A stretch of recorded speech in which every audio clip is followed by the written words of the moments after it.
Good morning. How's everybody? We are all hanging wonderfully and feeling good. That's good. So Tosh, okay, the spot went away. Great, thanks. And the live stream is working. Okay, thank you. We are live. So we are live. Great. And I'm admitting everyone, admitting all. Appreciate y'all being here.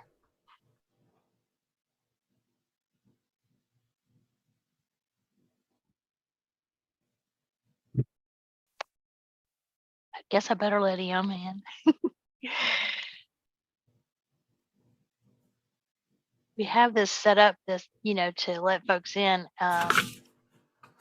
And sometimes it's not, it's not clear. So I hope everybody's doing well. Happy almost holiday season.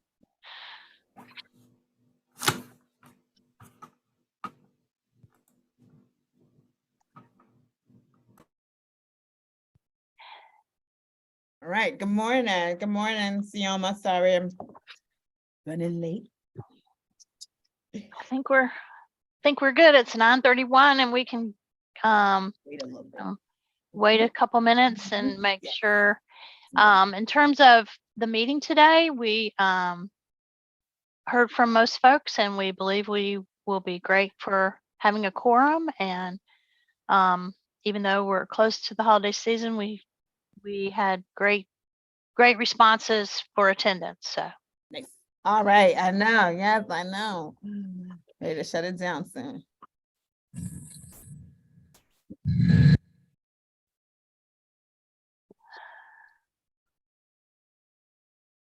okay. So let's see. 1, 2, 3, 4, 5. We only need 2 more for our quorum. Okay, let me know. I will.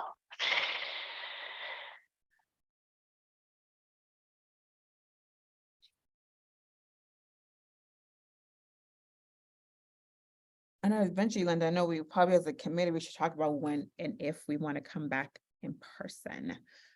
Ooh. I mean, some of us some of us can't even think that far because we're like, we just go back to back to back. We don't even want to like leave. I know. So yes.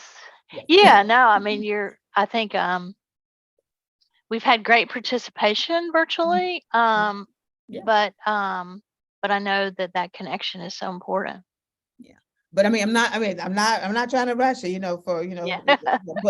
but I know I want to at least put it out there just in case. Yes. Maybe in particular we can think about the spring. Yeah, when it's warmer. Yeah.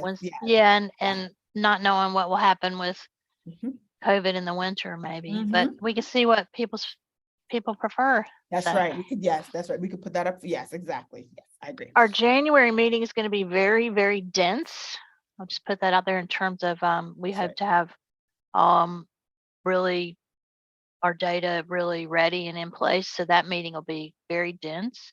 And so perhaps the spring would allow us for more opportunity for that social connection, possibly. Okay, I think we only need 1 more person and we will be with our quorum. But it's up to you, Elma. We can get started whenever you're ready, since we're not needing to vote right away.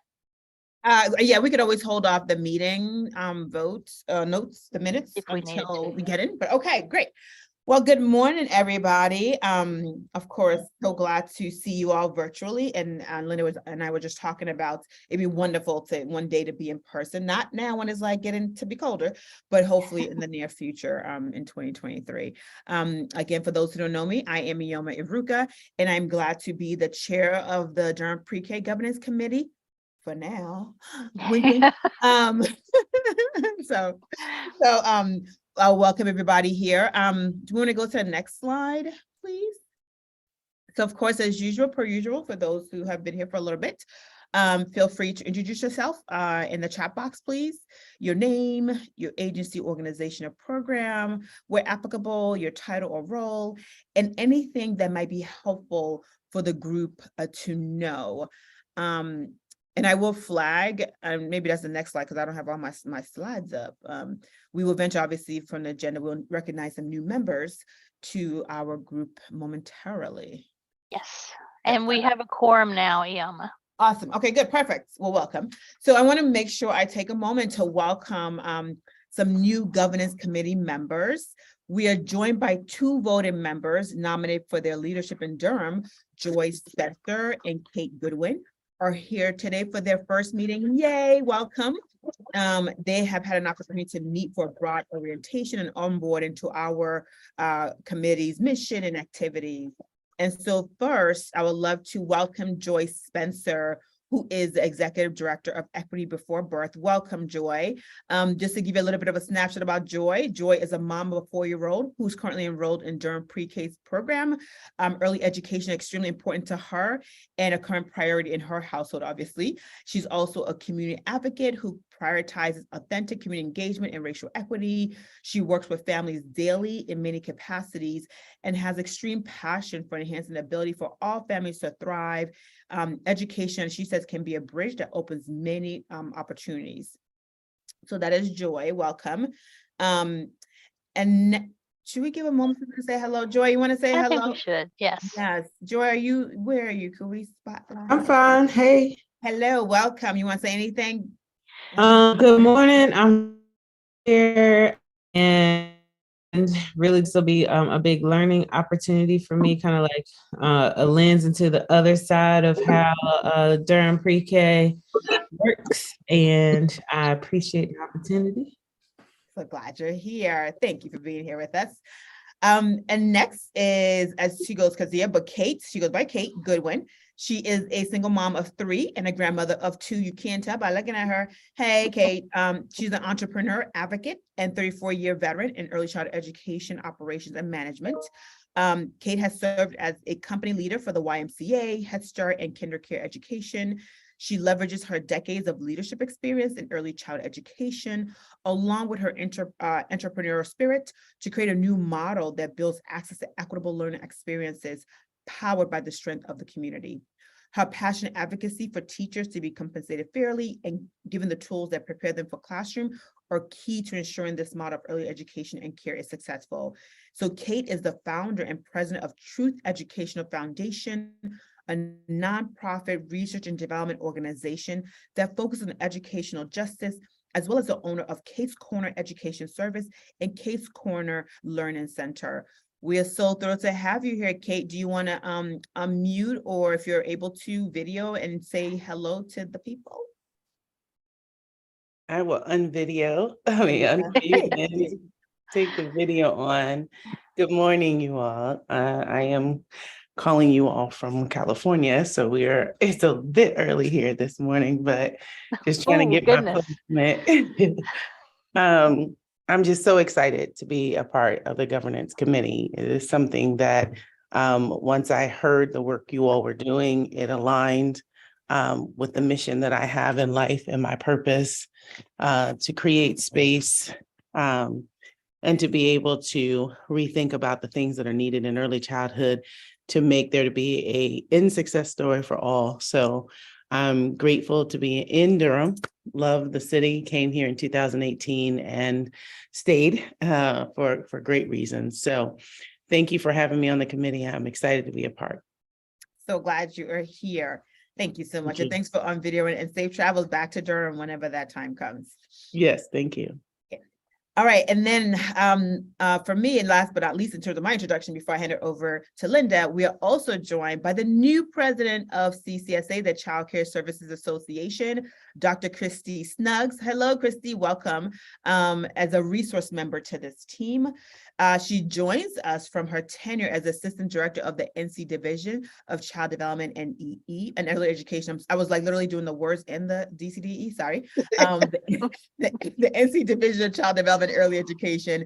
She's enjoying her third week at the helm of CCSA in many ways. And so just let me read a couple of things about Dr. Snuggs before she says a little bit of welcome.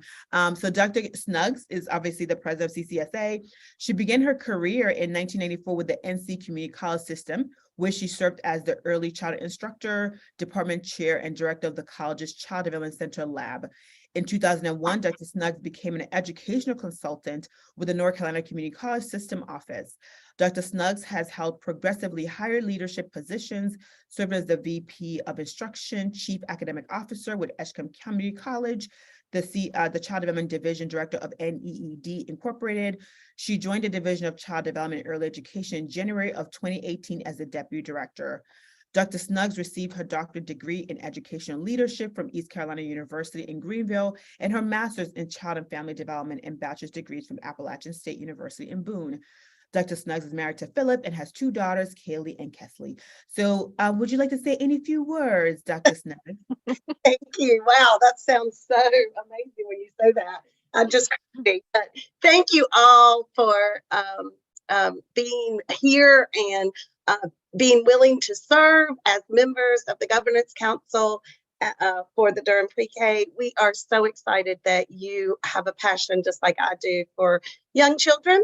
And I am so excited to be here in this role and to be supportive. And I love my first 3 weeks on my new job. And so thank you, Iama, for today. And I look forward to learning. Absolutely. And I was actually had the luxury of seeing Dr. Snuggs over there at Pinehurst for the NCCRC summit. So wonderful. And also saw Linda, of course, and many others. So welcome. So now I'm going to actually turn it over to Linda to welcome some other Durham PreK team members. So Linda, I'll hand it over to you. Okay, thanks. Appreciate that. And I do, before I talk and introduce you to our team, I want to just mention that we did have the opportunity to do an orientation session with Joy and Kate, and we will do one with Christy as soon as she gets a moment in her whirlwind of orientation to CCSA's work. But it was just delightful to have the opportunity to orient them to the work of governance and to share all the good things that our governance committee has done in the last few years. And I think that, the power of our community is really reflected in your commitment in serving on this committee. I just think that it makes such a huge impact, and I can't express enough how helpful it is to the team to know that this committee supports their work. And it's really impactful to know that this group is really so invested. So it's just very helpful. So we know our new members will teach us a lot, and we'll look forward to it. If you'll recall, those of you who've been in our meetings, you know that the last few meetings we've been rotating, having some of our team members come to be introduced and to share with you. And we're doing that with CCSA staff as well as our partner staff. We're rotating. Today's group, I'm welcoming Durham PreK team members from really kind of the what I would say the data and financial and customer service core of our program. I'll introduce you to Joy Turner, who's here today. You've seen her before at some of our meetings. She helps us so much to deeply examine all of our data, as well as to really, I've been joking lately saying that she's turning into my right hand in terms of being able to really deeply explore and examine what the data tell us about our program. And she's the director of data and provider relations. And I'm going to turn it over to her to introduce a couple of her team members and to talk about what they do in support of Durham PreK. Joy? Thanks, Linda. And thanks for having us. It's always good to see you all. And get to share the good work that Durham PreK is going on with Durham PreK. I'm glad to introduce to you Catherine Brandt, who's our provider supplements and data manager. She's been with CCSA. It'll be 2 years in the spring, in the early spring. So we are excited to introduce you to her, and also Rachel Osborne, who's our provider supplements and data coordinator, who has just been here with us since August after graduating from the social work program, MSW program at UNC. So we're grateful to have her on board. She did an internship with CCSA back in last year in her graduate program, and we were able to snatch her up and get her on staff full time. So we're excited about that. So Catherine and Rachel work with a couple of different things with Durham PreK, primarily with our teacher compensation support payment, which is a payment we make to help offset the cost of paying teachers at the Durham Public Schools salary scale. And so they collect all the paperwork to confirm teachers' eligibility, make sure that collect pay stub documentation to confirm that teachers are being paid at the correct amount, and then process those payments that go to the providers to help offset that amount. And they also, in the spring, work with our evaluation process, where we survey all the Durham PreK parents to find out what's going well with the program, what could we improve, and also some kind of outcome questions about, is your child more prepared for kindergarten, those kinds of things. And so they're work with a team of temporary staff who make calls to families and then analyze those results. And then throughout the year, different projects come up where we, like Linda said, where we're looking at the data, and they will help me look at different things. They are our spreadsheet and database experts, and I'm really excited to have them on board. I know some people don't like spreadsheets and databases. The three of us love it and are happy with our roles in providing that service for Durham PreK. Thank you so much. Yeah, I really can't emphasize enough how that particular skill set is so beneficial in informing our decision making around program needs, where we have barriers and where are our gaps. And it's just great to have such a really strong group working in that arena. And as I said, you'll recall we've been rotating. So now so far you've met some of the TA, the quality improvement staff, technical assistance, quality improvement staff. You've met them. You've met some of the family support team members in previous meetings. Our next meeting in January, you'll have the opportunity to meet many team members from Durham's Partnership for Children that are supporting the pre-K program. And then we'll rotate, and we'll also meet folks from our Head Start partners as well as from our public school partners. So we really just wanted you to have a chance on a rotating basis to know that this program is being supported in a strong way by so many great team members. Thanks, Joy. And thank you, Catherine and Rachel, for being here. So welcome.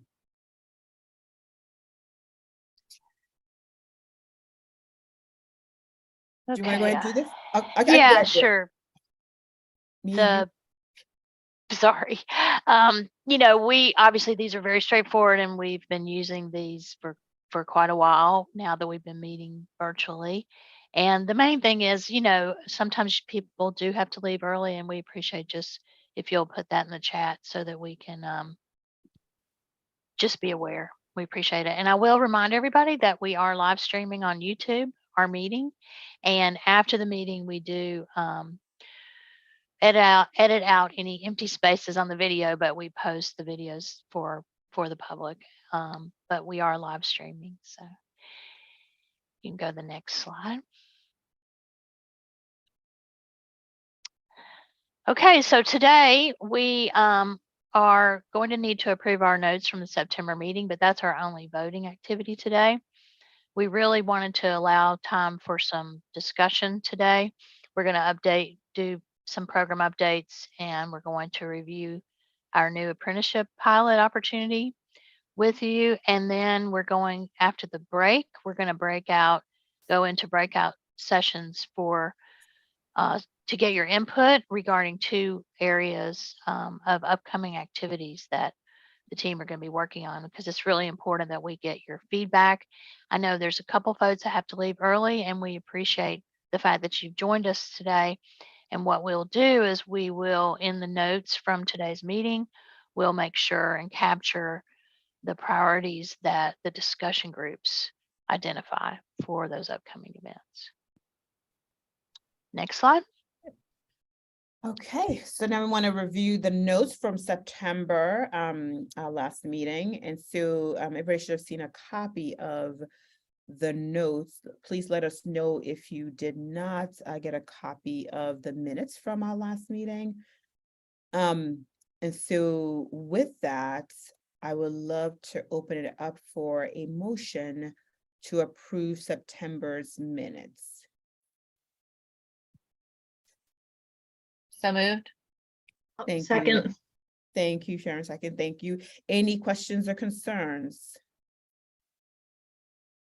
Okay, rather than asking for all the yays, is there any nays? Oh, sorry, Derek, were you, hold on, I think, Derek, were you, let me make sure. No, I didn't have anything. It's just ADHD. I haven't had enough coffee yet. Oh, yeah, but no, I saw you, so I just want to make sure in case I because I The just question is, Derek, the question is there enough coffee available in the world for those of us who need it? And the answer would be no. No, okay, you pour coffee for this. I'm sorry. But no problem at all. Okay, so any nays. So if there's nays, go ahead and use your reaction button, which is from your right, the third button from your right at the bottom. If there's any nays, you can press the X button as a no, or just also unmute and let me know if there's any nays. I figured it's maybe easier to do that. So I'm gonna look just to see if there's any nays.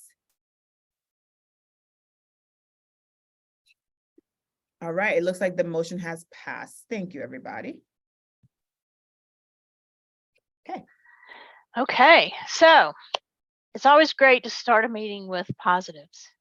And besides the positive that you all made it today, I want to update you. You'll recall from our last meeting that we spent quite a bit of time discussing and reviewing our payment protocols for our pre-K classrooms.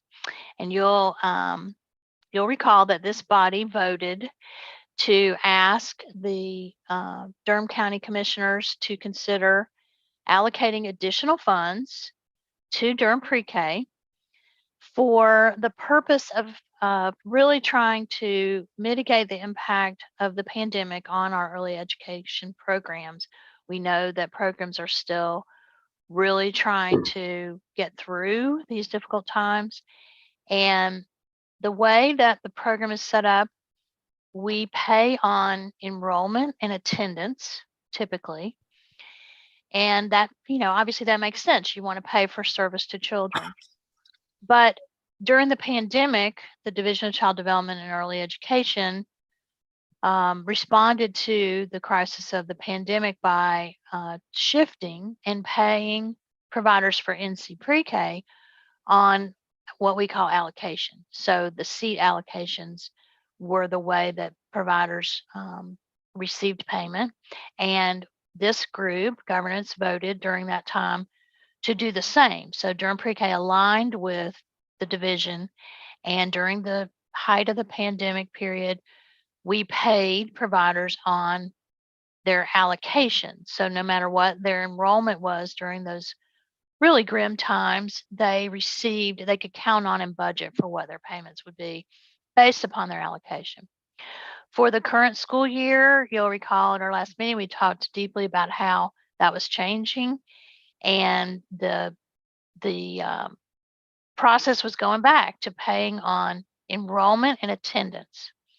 But at the last minute after school started, DCDEE responded to the very real need statewide that providers have around enrollment, because in some parts of the state enrollment was low this year in NC PreK, and they decided to pay for 3 months as a stopgap measure, they decided to pay this year for 3 months on allocation.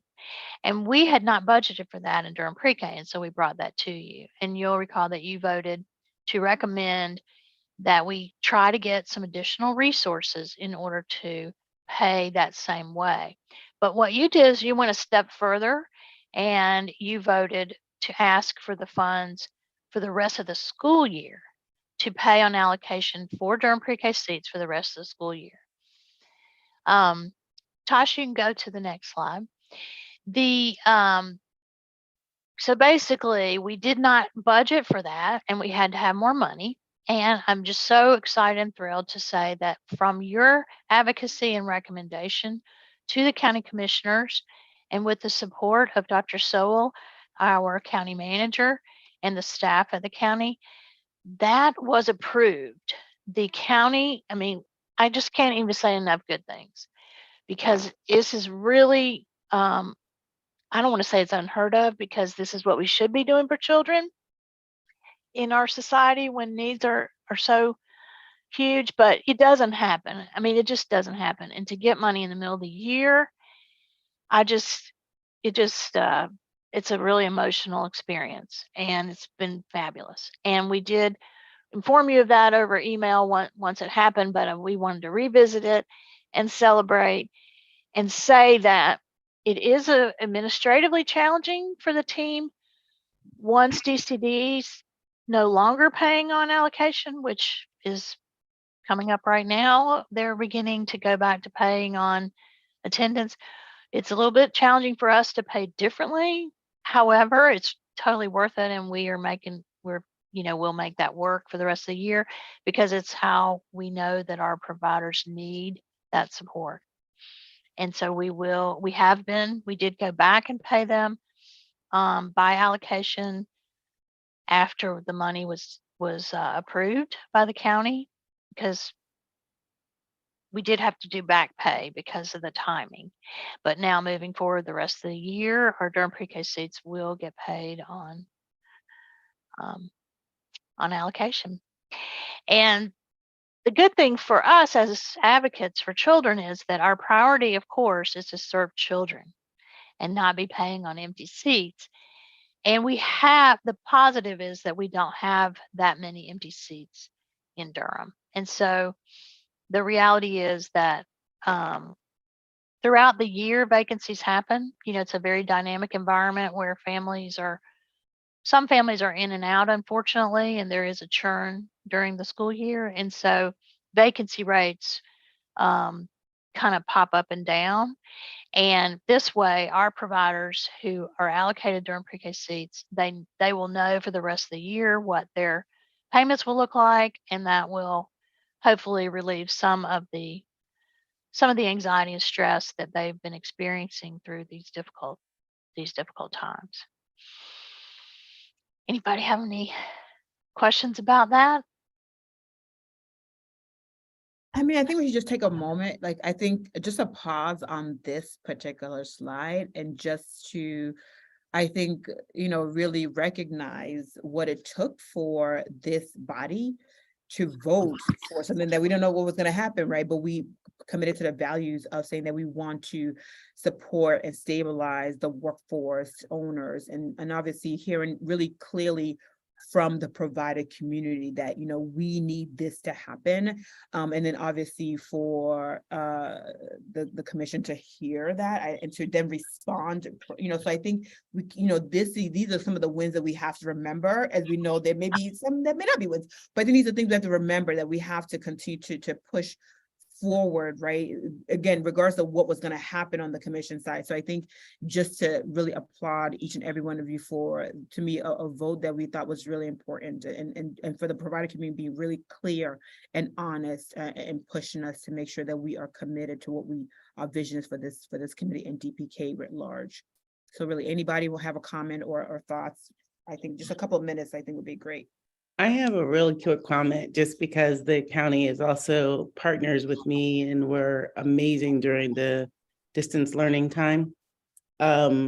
I feel like our county manager and definitely our chair are so committed to children in ways that we are blessed to have them in the position that they're in. But I feel like this is the beginning. I think we are showing up and asking, in the boldness in that, the spirit of that needs to continue, because the country's obviously seeing the importance of early childhood experiences, but also the funding needs so that parents don't have to have, offset options. So I applaud the boldness in the ask. I celebrate the collaboration and the agreement that the county had, and I'm grateful to see it come to fruition. So it's awesome. Yeah, this is Sharon, and Kate, I just want to add to that. I think it's a lesson that if you don't ask, you won't receive, and go for all that you need and ask for it. But I'm also wondering if you all think it would be really helpful if each of us sent a thank you note to members of the county commissioners. I think that's super important. They don't always get thanks, and if they get positive reinforcement for this, that can only continue. So I just really wanted to encourage everyone to do that. Thank I you. want to second Karen's suggestion. I think that's really important. Elected officials usually only hear from people when they need something. So I think we know we're going to be asking again in the future. Let's grease the skids. Yeah, I agree. And Linda, you Express mentioned that. genuine gratefulness. I agree. And Linda, you did mention that. I forgot when. And so, yeah, we definitely should all each send a thank you for this. And Linda, we can also share the email contact information. So everybody has it, ready to go. That'd be great. Yeah, we'll send it out again. And I know that when this passed, we did also really ask the provider community to not forget about the thank yous, and they have also they have sent something to the collective of the county commissioners in thanks. I just I've been in Durham a long time, and Durham's great community, but I'm not aware too often of a middle of the year, the middle of the fiscal year to be able to make an allocation is just something that I haven't experienced except for when there was a dire emergency. I mean, this is urgent and very important because we have to support our early education system, but there are so many competing needs, and I think we all, we stay aware of that. You'll recall that our Durham PreK budget is based, the way we make our seat allocations is based on braided funding. And so we are always estimating based on our resources how many seats we can actually allocate. And of course, our goal, and we stay true to this, our goal is always to spend our local funding last because we want to pull down resources to our community from other places. And we build a vacancy rate into our projections. And I do think from your guidance in the past, seat growth has been priority in order to meet our commitment to the community, the goal of being able to serve at some point in the community 75% of the 4-year-old census. This decision to pay on allocation has direct implications. Tasha, if you'll go to the next slide, has direct implications around our seat growth. And that you remember this slide from our last meeting.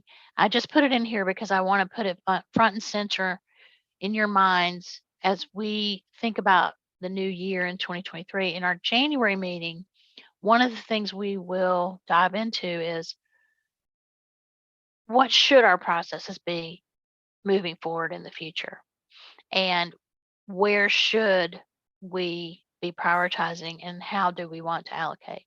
And so it was just a fantastic blessing to get additional resources this year in support of our providers. But as we plan for the future, this is something that we'll need to really analyze what the needs are versus what our practices are for budgeting and spending. So I think it's just something that this balance between how many seats we can appropriately plan to pay for and the unexpected needs. So this is the third fiscal year, the third school year that we've had unexpected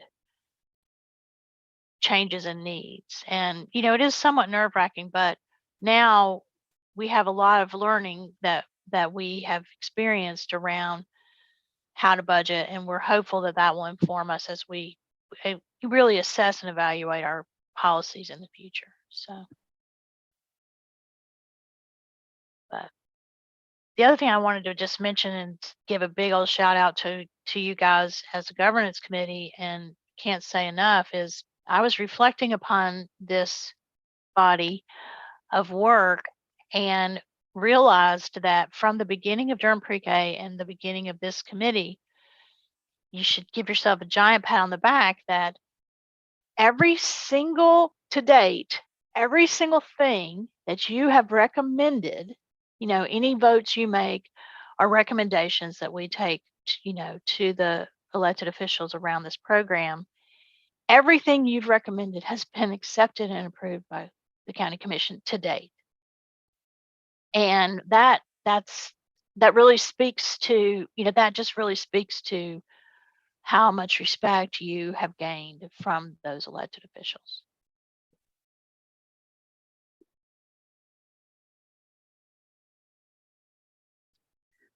Okay. Thanks for joining us, Dr. Hardy.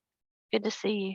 We were just celebrating the additional resources that the county gave in order for us to pay providers this year on allocation versus attendance. So, all right, so we're going to hear some highlights from the program. I'm going to ask Monty to talk with you about the program updates, and the in your packet that you got, the PDF was it's on page 22 in that PDF packet, but you did receive it separately.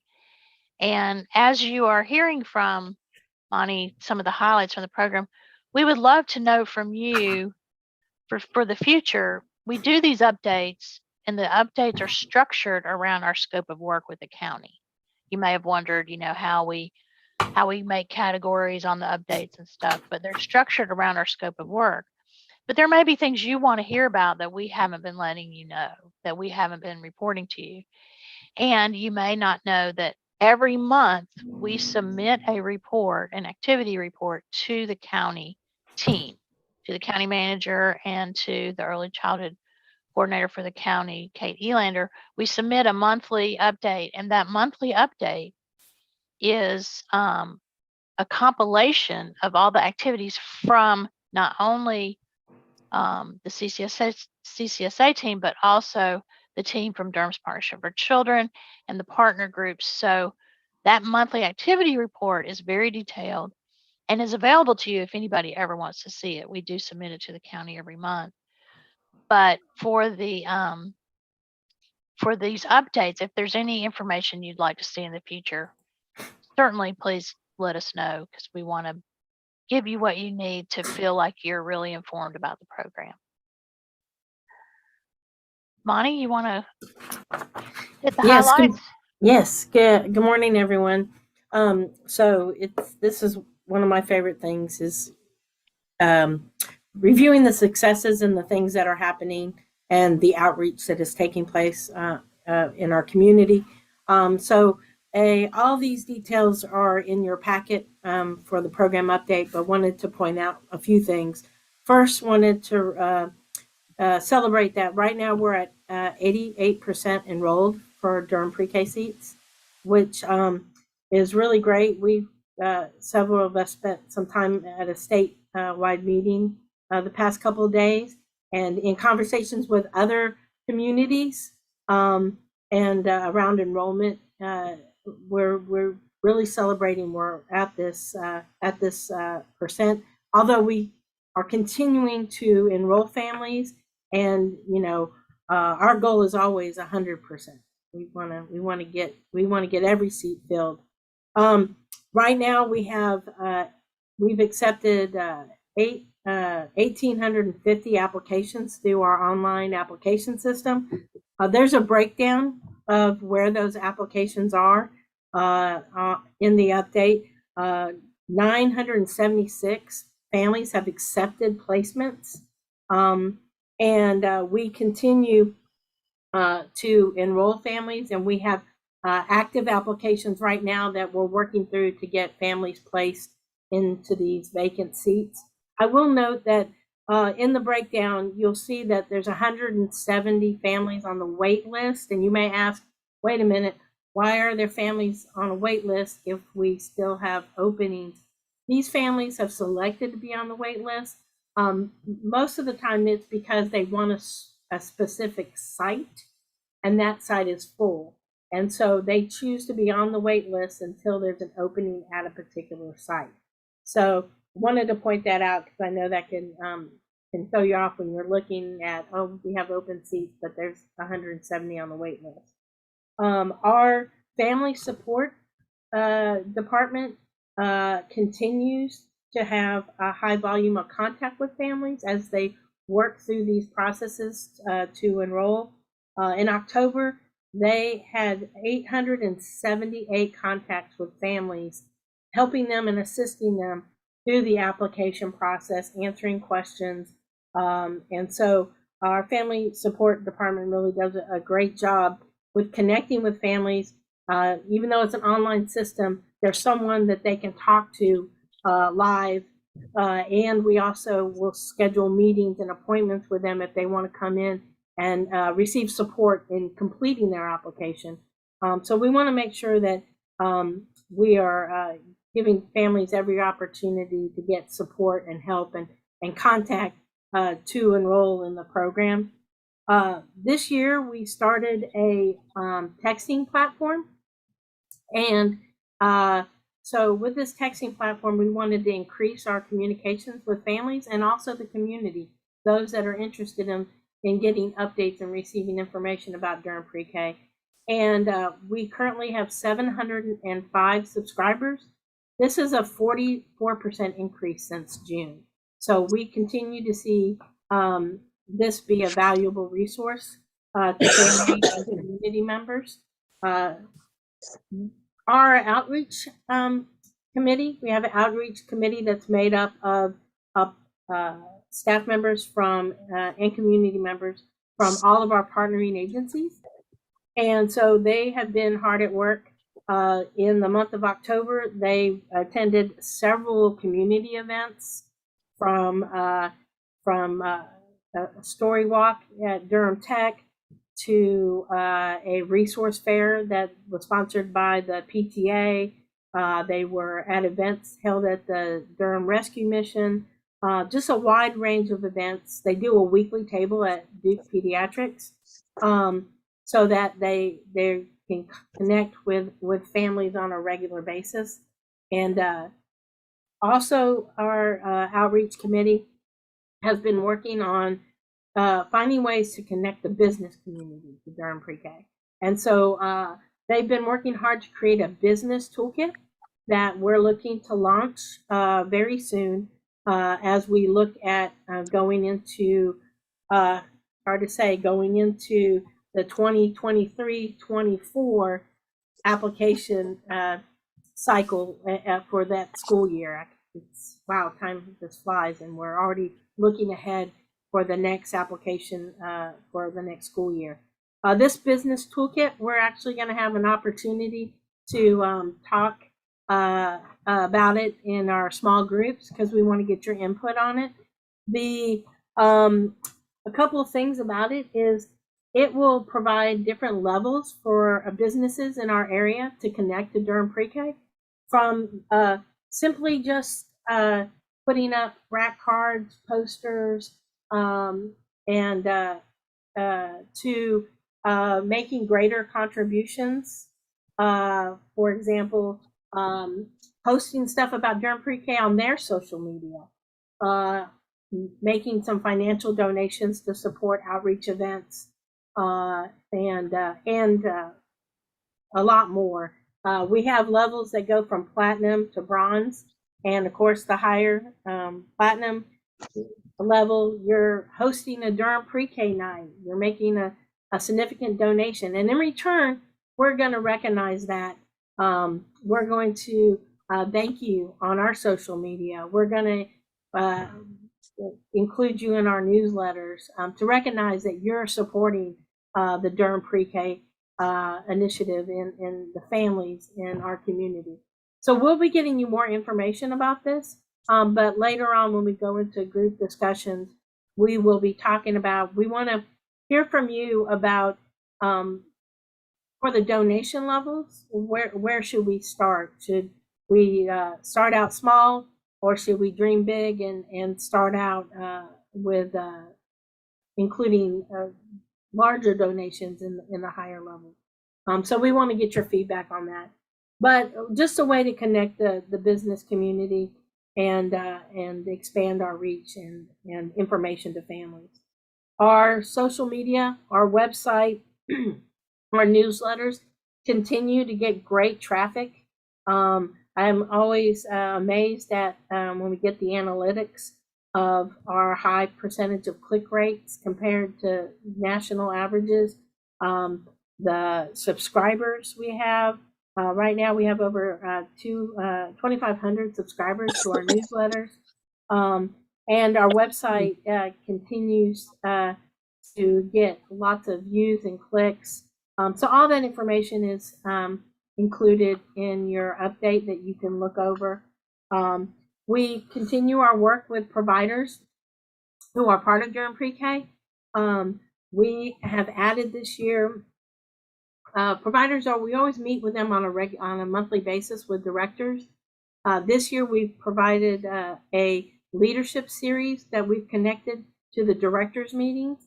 So they come and get information, but then we want to make sure that these meetings have an opportunity for them to learn and grow and to connect with their peers, to talk about the challenges and to get strategies on how best to work with their families and with their teachers. Right now, a big issue, of course, is staffing. So talking about issues with them about how to support them as they're looking for teachers in some of our classrooms. So we want to make sure that we are valuing their time when they come to meet with us and take that opportunity to provide them with some professional development while they're there. We continue to work with our capacity building, which is working with programs that aren't currently part of Durham Pre-K, but are striving to be part of Durham Pre-K, helping them build capacity and quality to be able to apply to be an active Durham Pre-K site. Right now, we're working with 5 classrooms, and we will be recruiting more. We're in the process of recruiting more. We'll be working with up to 12 classrooms this year for our capacity build. We're going to talk a little bit more about system development and an apprenticeship program that we're working on, but all these details you can find in your program update, and we're really excited about the work that's taking place with families and with providers and with the community. So thank you. Thanks, Monty.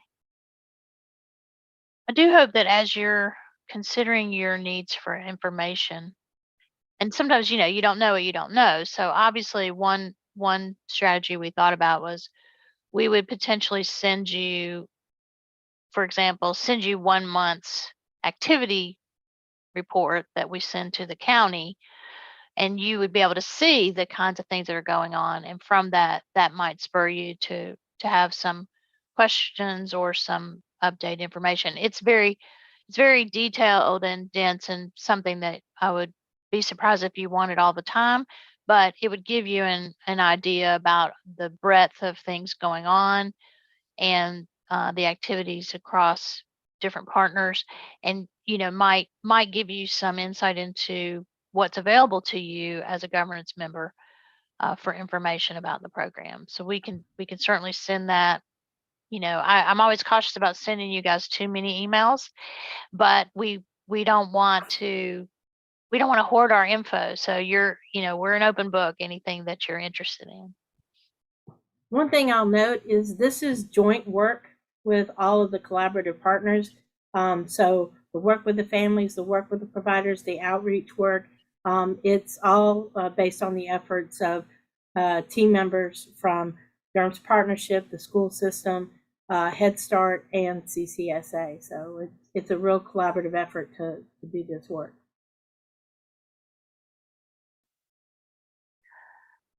Okay.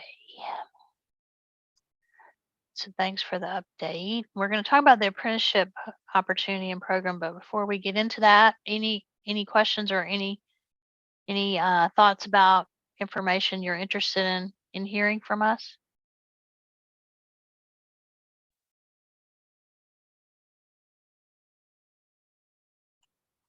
Okay, I'm going to take it as a compliment that you feel really informed. So, okay, so we had this on our agenda for our last meeting, and we had such great conversation and work around the payments for programs that we deferred this part of our agenda. We're very, very excited to share with you that one of our goals in Durham PreK is to pursue every opportunity for resources that will enrich the program from funds outside of Durham County government, and really work hard to identify needs and to figure out what are the types of supports that might help our workforce in Durham PreK, as well as really focus us on the instructional quality of the program. And we're very excited to say that CCSA received a private anonymous donation to support a pilot apprenticeship program. Apprenticeships you'll hear about everywhere. They are certainly a hot topic in North Carolina in particular. At this time, there's a lot of different initiatives going on around apprenticeships. And it's one tool, it's one strategy for trying to create a really robust pipeline of folks who are interested and want to pursue early education as a potential career.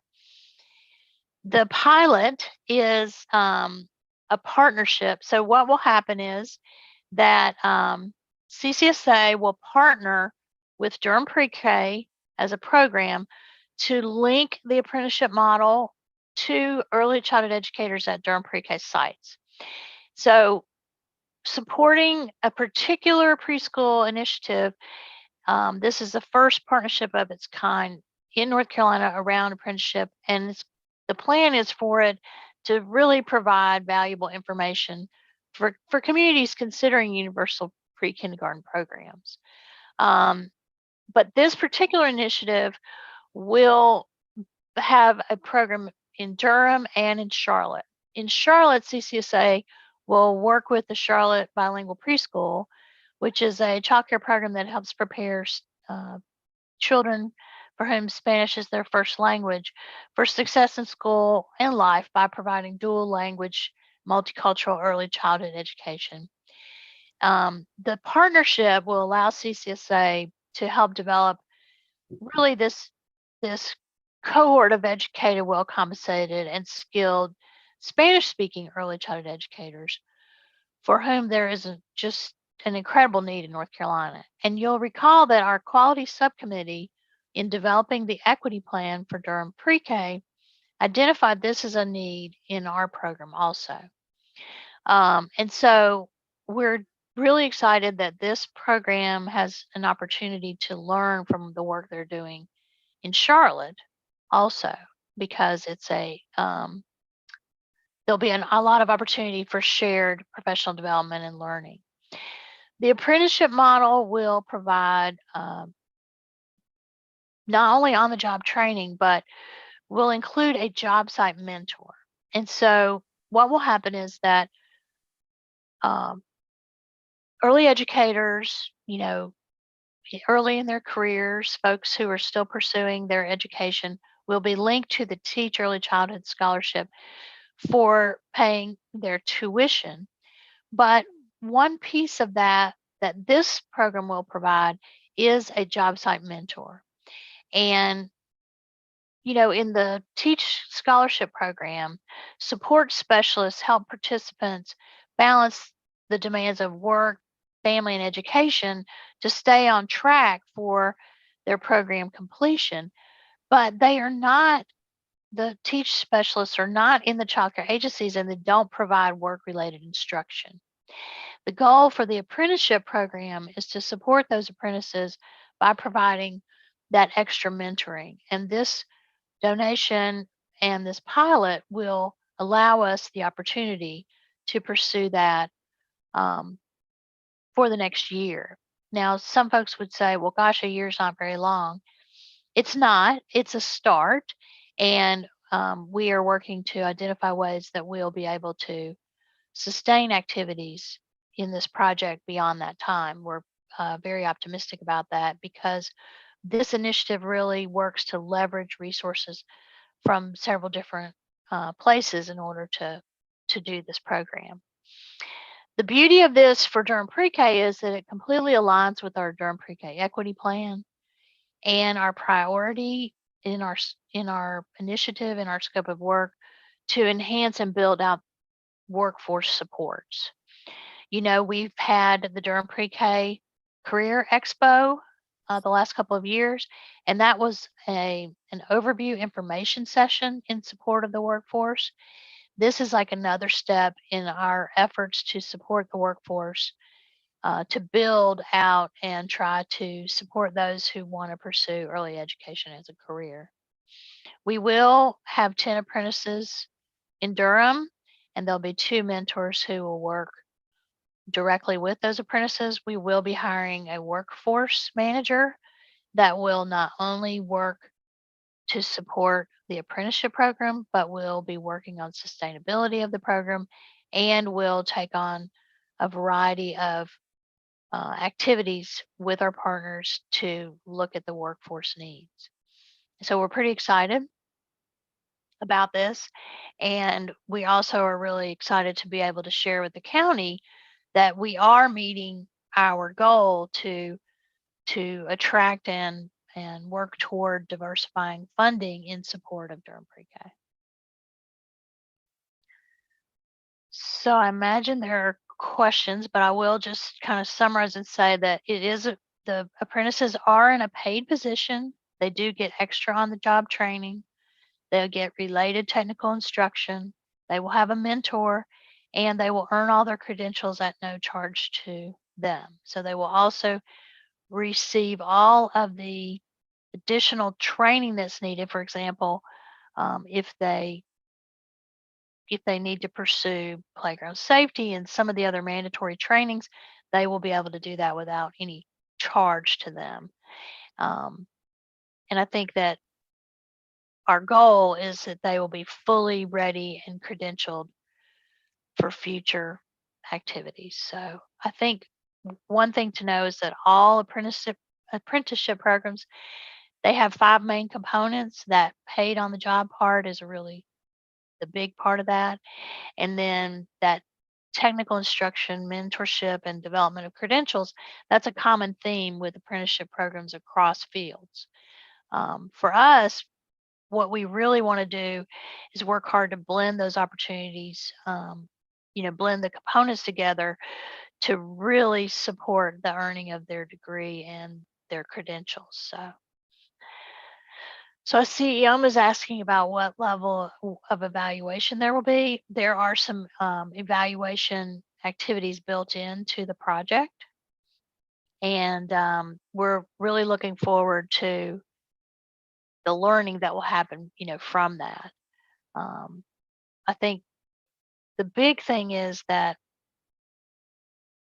our goal will be for them to attain and complete their degree and earn their credentials, and that will be only one measure that we want to follow as we're developing this out. It is a big project.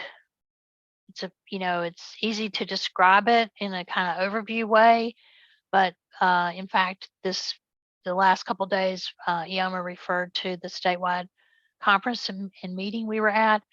There were a couple of sessions around apprenticeship that models that are going on across the state, and we're looking forward to learning from them also about what is working and what isn't around this idea of early childhood apprentices.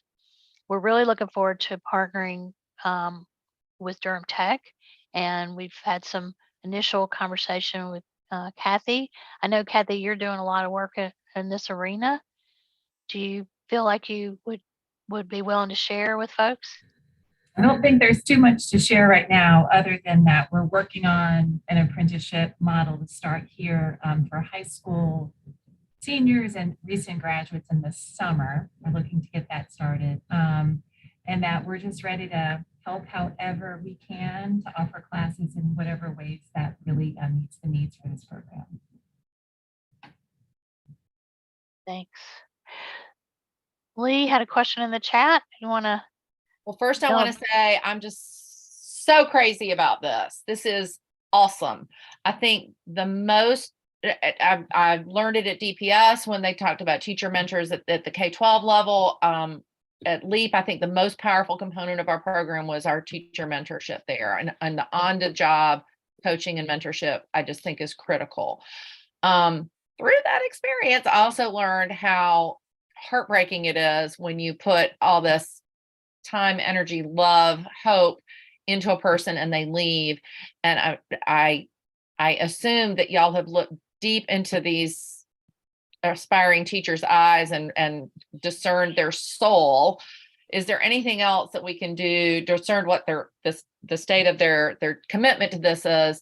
But is there anything that y'all have in mind in terms of incentives to retain teachers and make them super happy and stay in the field forever and stay in Durham PreK forever? Can you promise that right now? On record? Yeah, we want minimal turnover, that's for sure.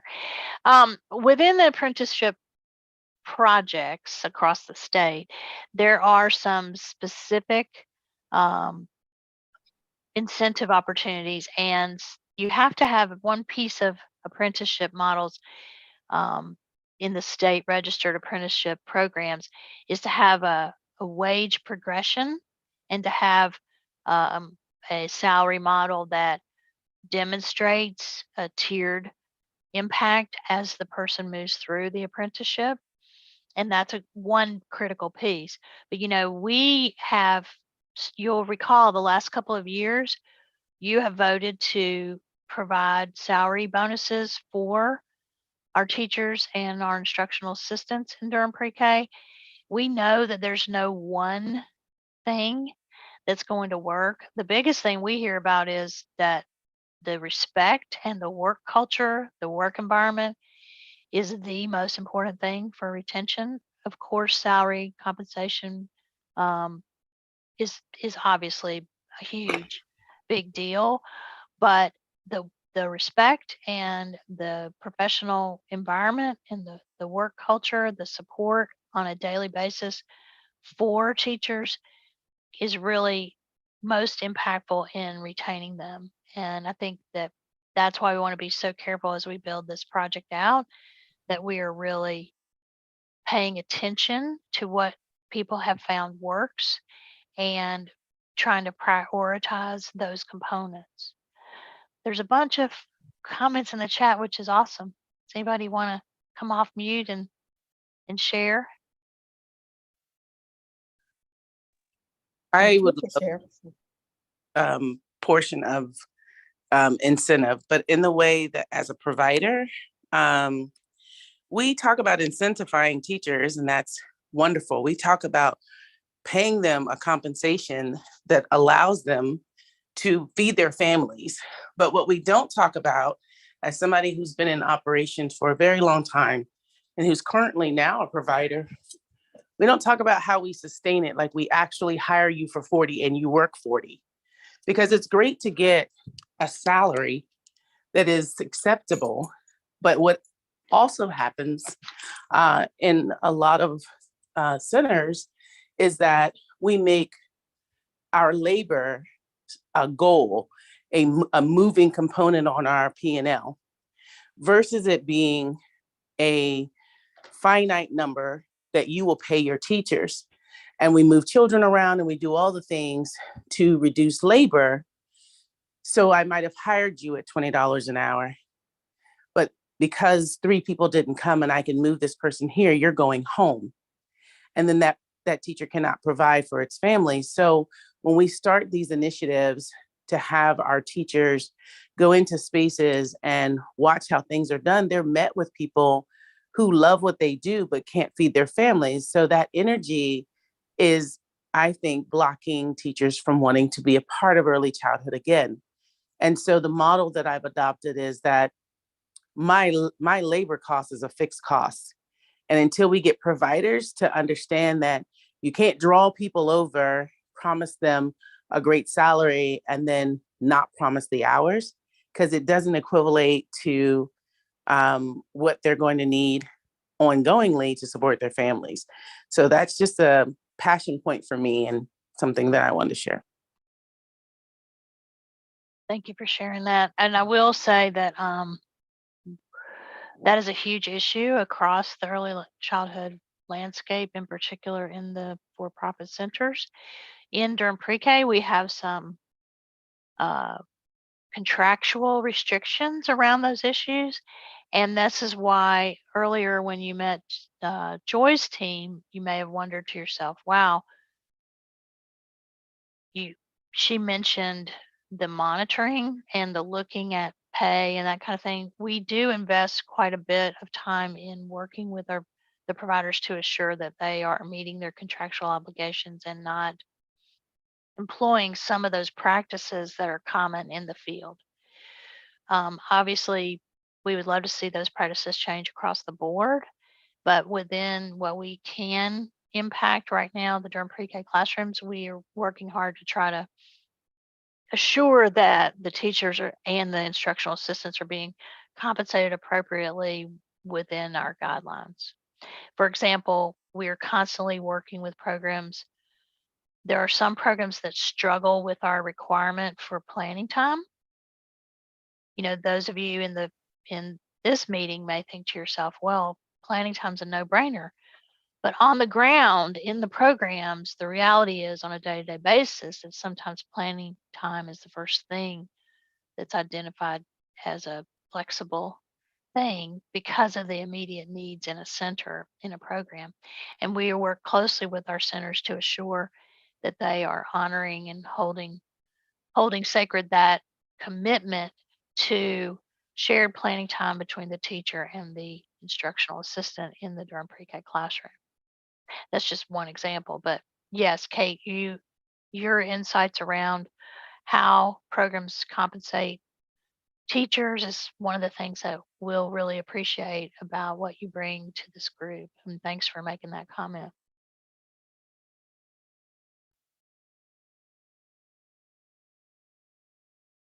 Anybody else? I saw that June mentioned she had a question about what level of education will apprentices need to have. So within traditional apprenticeship programs, there are what they call pre-apprentices, and then there are apprentices. Pre-apprentices are typically those who don't have a high school diploma yet.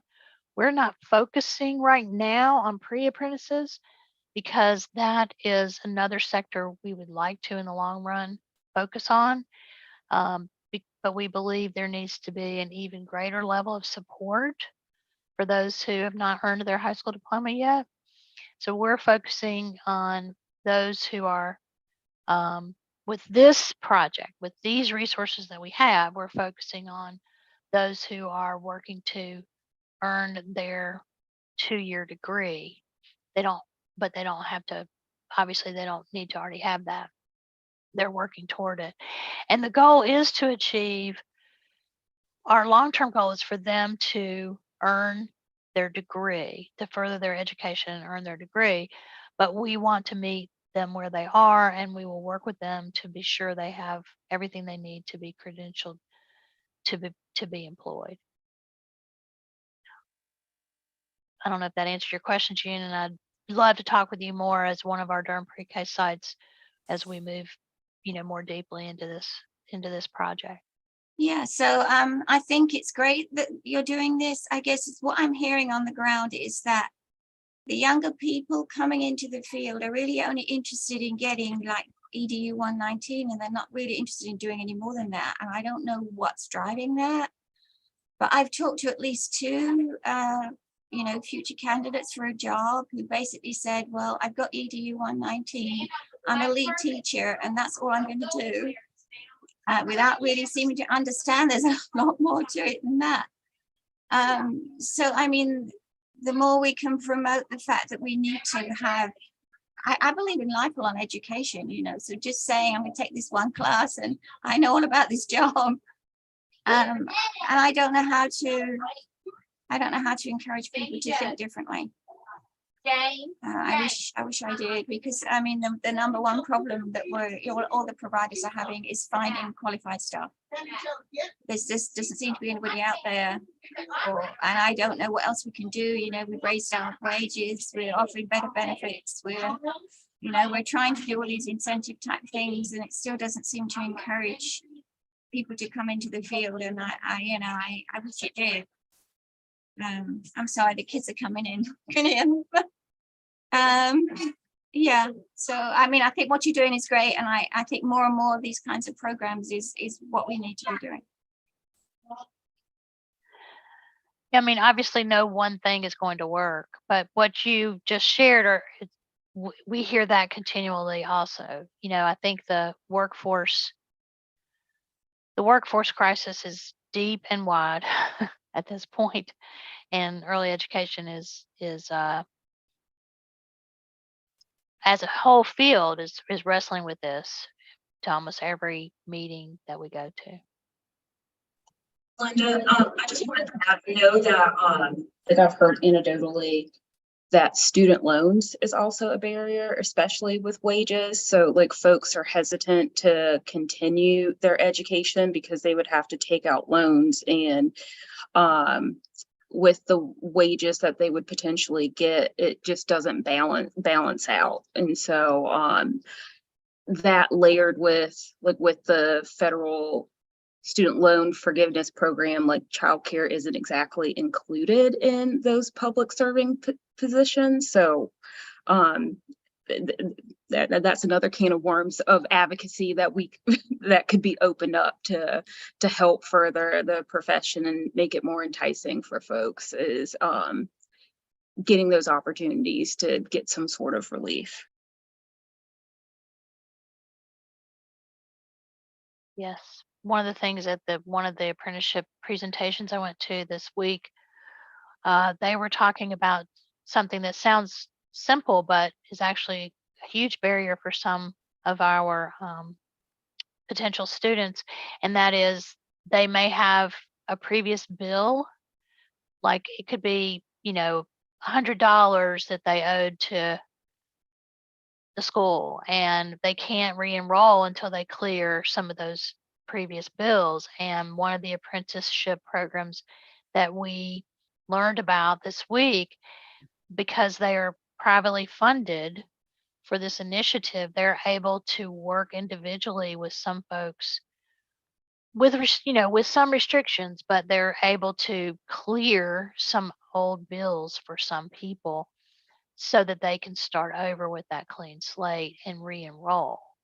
And that was very enlightening to me to hear about that component of their apprenticeship project. Hey, Linda, it's Christy. I would just add to that as well.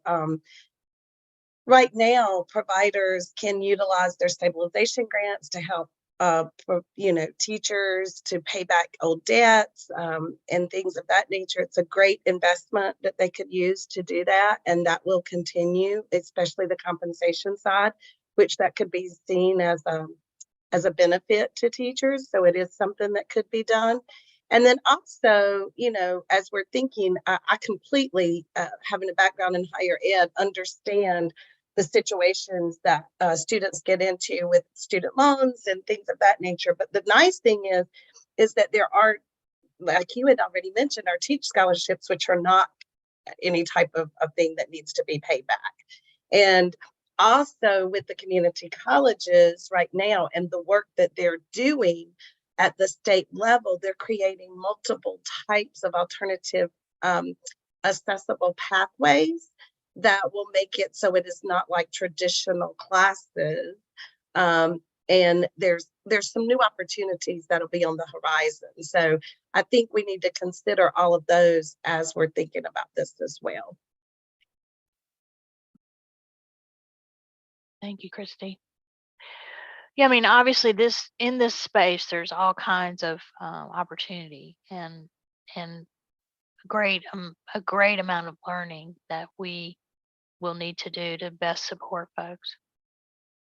And I'll just flag one last thing, that, recently, it was the last week, I think the proposal went out. The feds, the ACF had a competition for workforce center. And so we know that it's going to be a major investment, I think at least $30 million over 5 years.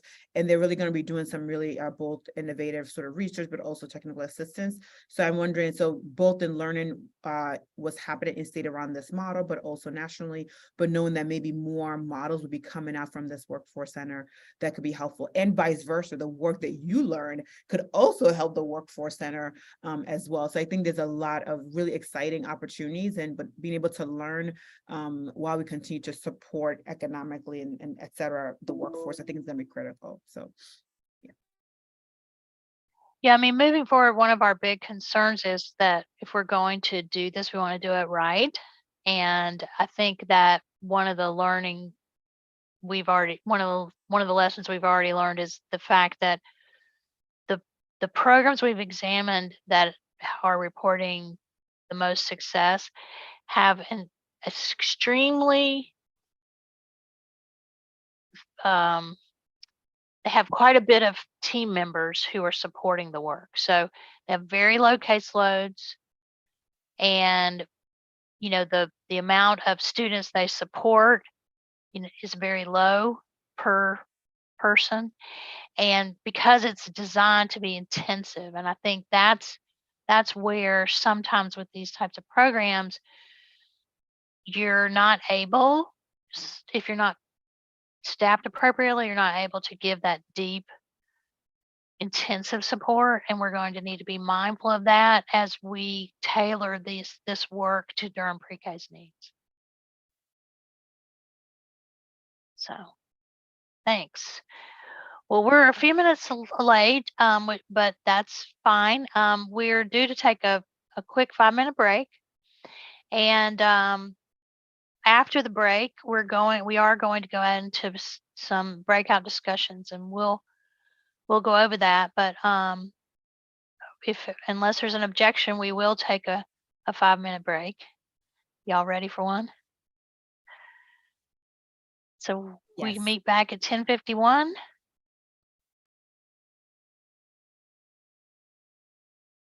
Sounds good. Okay. Thank you, Linda. Thanks.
Okay, we're going to try to reconvene.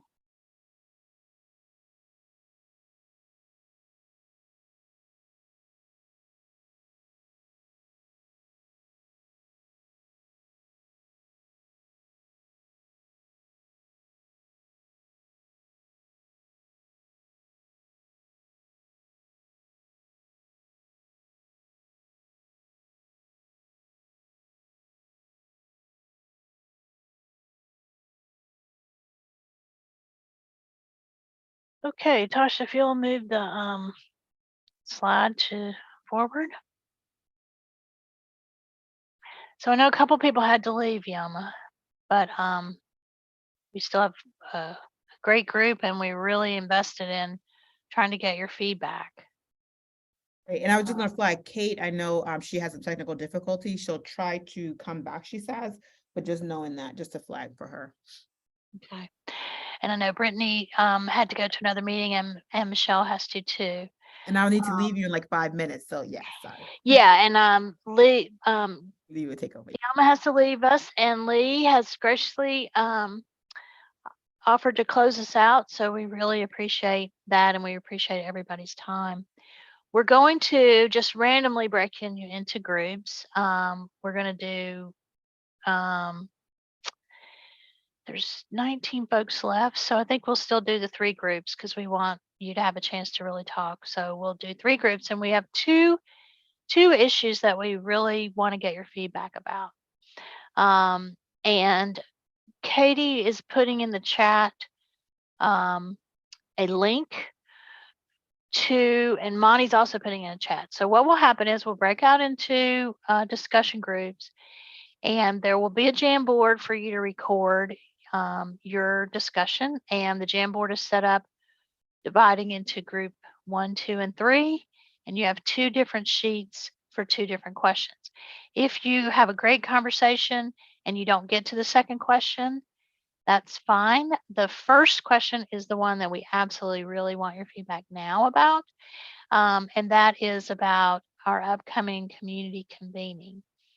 So many of you may be aware that we were asked by the county this year to convene in 2023, to convene a meeting that would be open to the community, to parents, families, and all of our constituencies, to report back, to be accountable about how Durham PreK is doing toward its goal that was established by the Community Early Education Preschool Task Force back in 2018.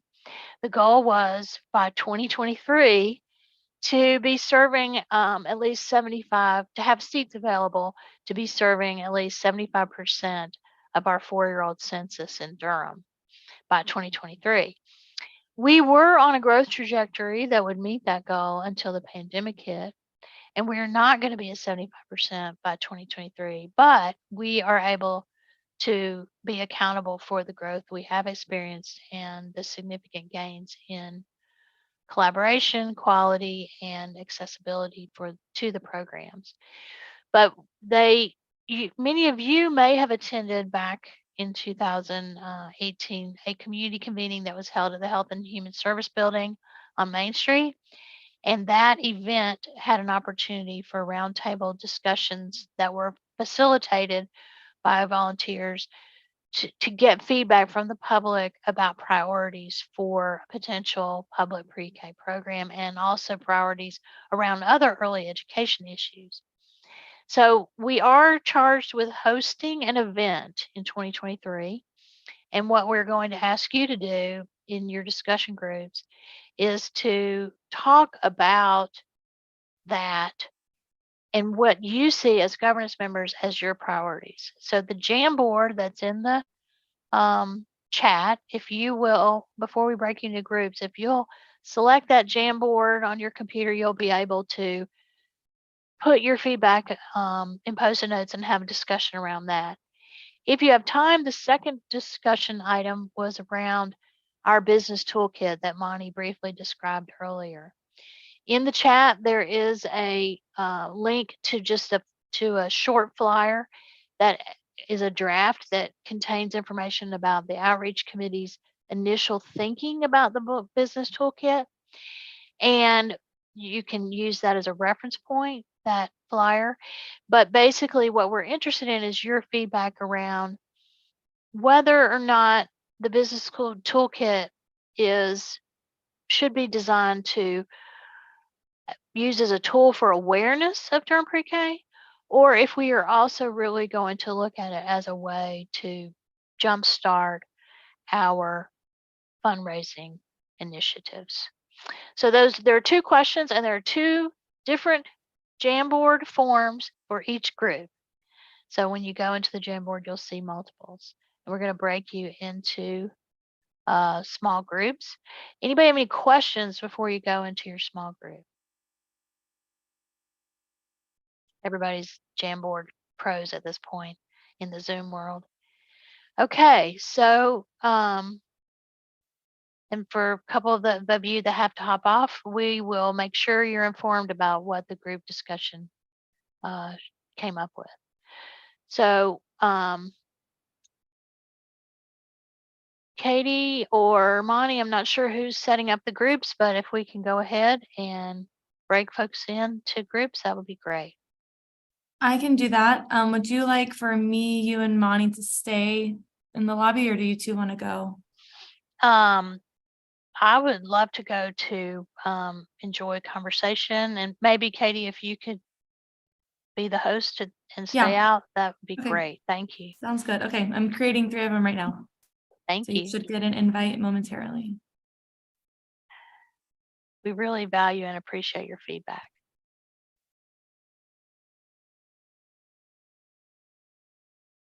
Okay, the invites went out. If you did not get one, you should be able to click the more option at the bottom of your screen. It looks like everyone's joining though.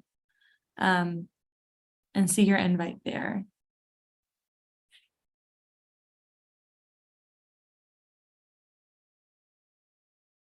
Okay, the only ones left are us. Or us, right? So did you get an invite, Linda?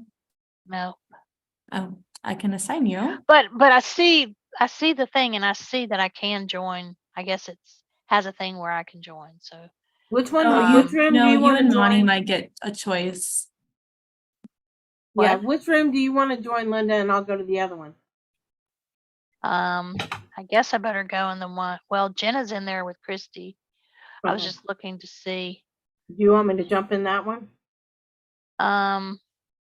No, why don't you jump in the one with Kate Helander, Monty? Okay, room If you don't 3. mind. Got it. And I'll go in with our board chair, Sharon Hirsch.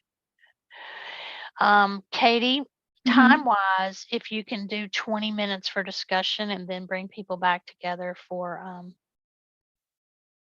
we'll bring people back together for group discussion. Okay. Thank you. You're welcome. All right, I'm gonna join. I just don't know I don't know how I would do this without you guys. It's just so, thank you so much for. Well, you don't have to do all of it on your own. No problem. Thanks. You're welcome.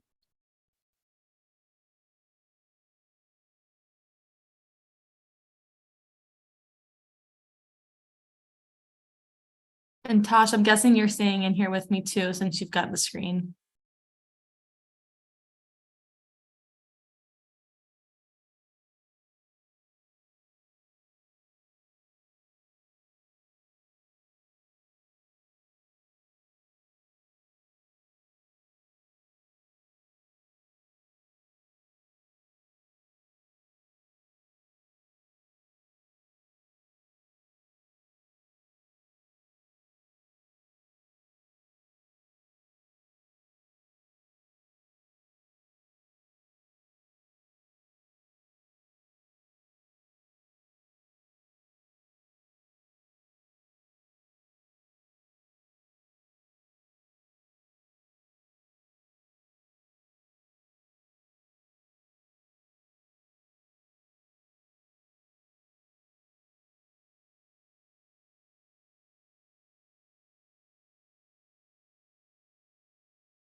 Well, I don't know about y'all, but we had a great discussion in our group. So, Lee, I think we're running a little late, but we want to hear from folks. Yeah.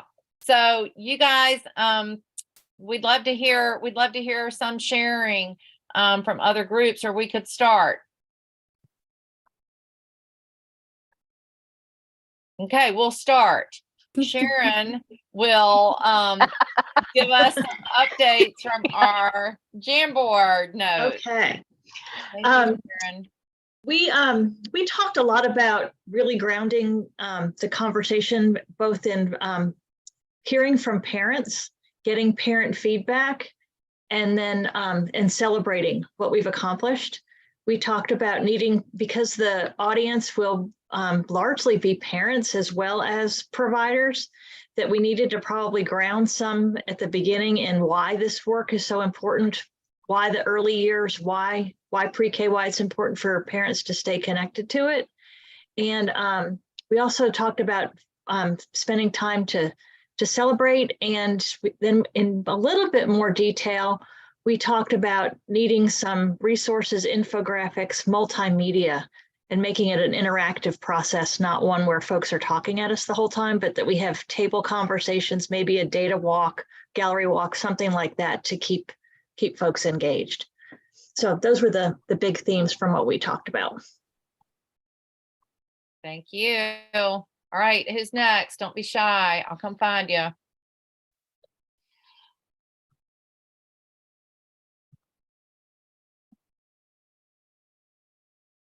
Y'all, Katie, who were in the give us a we were group number 1, I think, or number 2. I don't know which one we were, but we were group 2. We were group 2. Don't be shy. We're gonna love what you say. It's gonna be brilliant. I was in group 1, and Thank you. We talked a little bit about some of the same things that Sharon just mentioned. We also talked about telling the story of Durham Pre-K, you know, where we started, where we're at, challenges and successes, what have our accomplishments been so far. We also talked about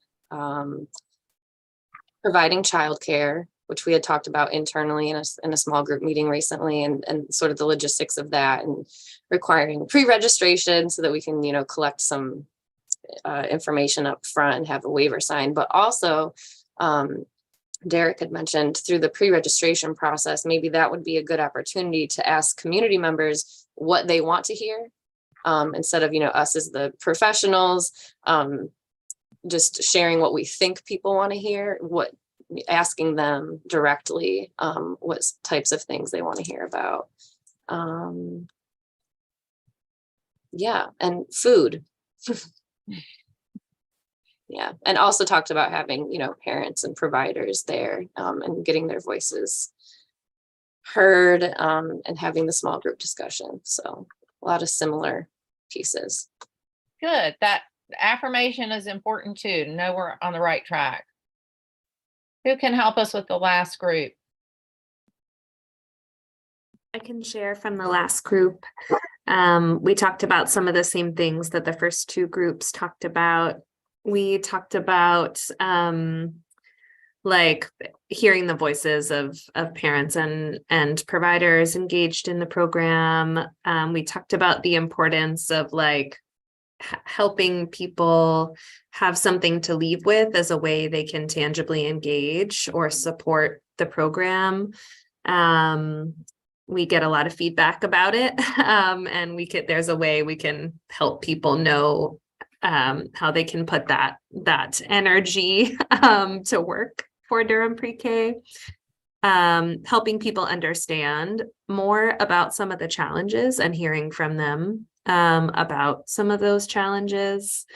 More data specifically about maybe demographics or kind of where our sites are, some of the benefits around teacher compensation, like what the impact that's had on the system.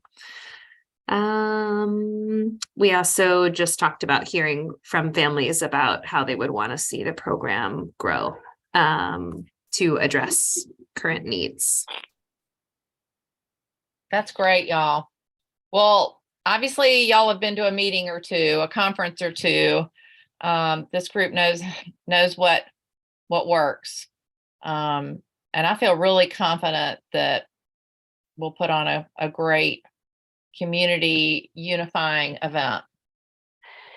And if anybody from governance would like to be on the planning committee, if you'll just shoot us an email, you're more than welcome. We would love to have you. We will keep you informed, obviously, about what's happening in the planning and ways that you can engage. But if you actually would like to take a deep dive and be on the planning committee, please let us know. We're actively recruiting folks to help with that. Before we close out, though, Lee, I was wondering, did anybody have a chance to get to talking about the business toolkit at all? Our group did not. Oh, yeah, That's why I sorry. asked. Yeah. No, it's okay. Our group did not. And we said that we would make some opportunities for future discussion. But did any of the other groups have a chance?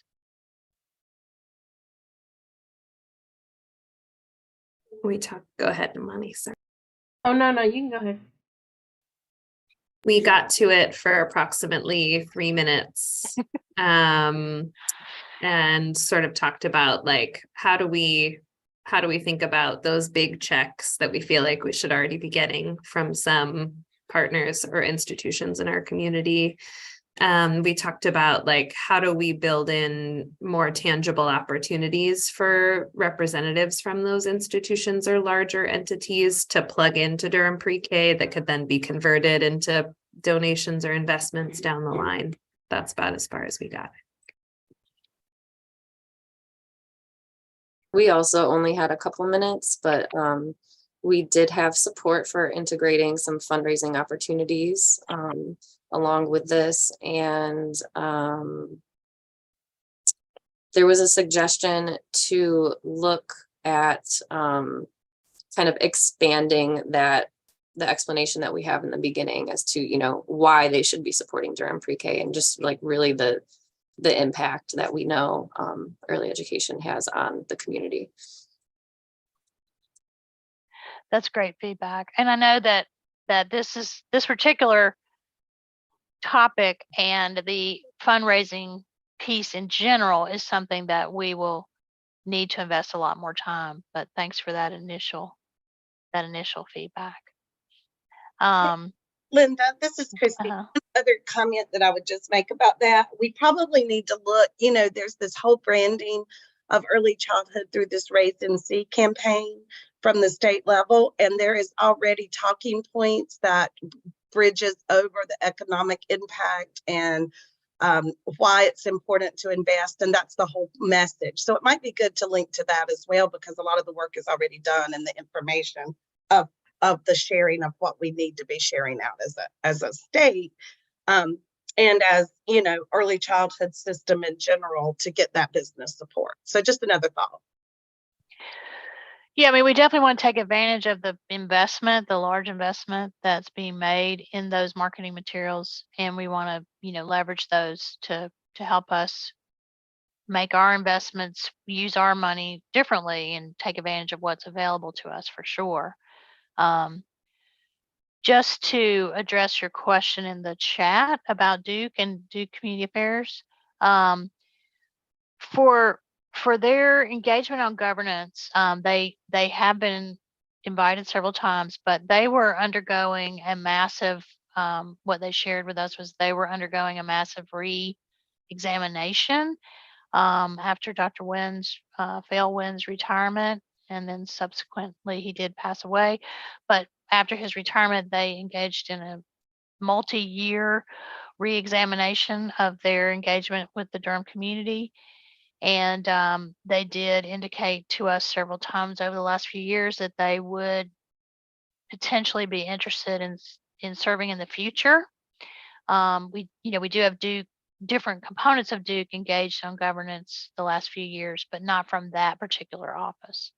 But it is a key support office for this community, and we want to be sure that they have an opportunity to be involved in governance. I will say right before the pandemic, in fact, in February, before the world shut down in March, Wendy Jacobs, as at that time she was the county commission chair, and Drew Cummings at that time, who was the chief of staff, Marcia Basler, who's president of CCSA at that time, and I met with Stephanie, who's the Community Affairs Engagement, or her title is different now, but she is quite a prominent leader at Duke. And we met with her in February before the world shut down, and we had begun planning a tour event for constituents from Duke, where we were going to have an overview event with them, and then a bus tour around to Durham PreK events.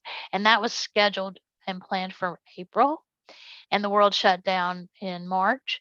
And so we have committed to trying to do that again, but to trying to re-engage around that, to really make sure that they're deeply aware of the impact of Durham PreK and what's really happening across the community.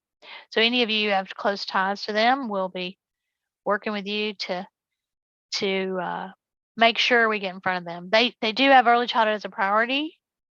They recently had, this past week, they had a social event in the community to present their new priorities. I had a chance to go to that event, and it appears that they've done quite a bit of work to examine their investments in Durham, and I'm anxious to hear what they're going to actually, how they're going to convert that commitment into action in the future.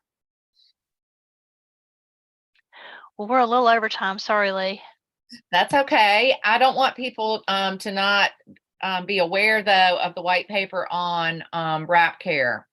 I have not read the whole thing, but I have read part of it and gone through all of it, and it's just so impressive. And kudos to you and your team, Linda. Y'all just pull together such clear, helpful, targeted information always, every single time. And this is another example of that. So I encourage people to take a look at it. I don't know if there's anything else you want to say about it. I just was going to mention to you guys that, as with the equity plan that the quality subcommittee spent a year developing, this work is being integrated across all of our systems. And we know we're not going to fix the need for wraparound care to support our families. We're not going to fix it in a short period of time. It's a big of an issue, and it's an issue really across the state. So this document is a starting place, and certainly not the end. You've gotten it directly. It's also on the website. And if anybody has any questions about it, we love to talk. So feel free to reach out. Yeah. So I think we can have a call for any final announcements. Is there anything that needs to be shared? We have our future meeting dates ahead of us, January the 19th, March 16th, and May 18th in the year of 2023. We are leaping into the future here. As always, those will be at 9:30. We'll stay tuned for thoughts, invitations to think about coming back in person, but we know the January meeting will be on Zoom. Ioma wanted me to share her best wishes for everyone having a wonderful holiday. I want to piggyback on that and send it all the way around this Zoom. I know everybody has earned really nice family time and relaxing time and taking a break time. Is there anything else to share before we disband? All right. Well, I really want to thank everyone for attending. I want to welcome our new leader. I want to welcome our new members. I want to thank the staff that's always here, and Katie for making everything move so smoothly online. I've been in a couple of meetings lately where we had great breakout rooms and they were just disasters.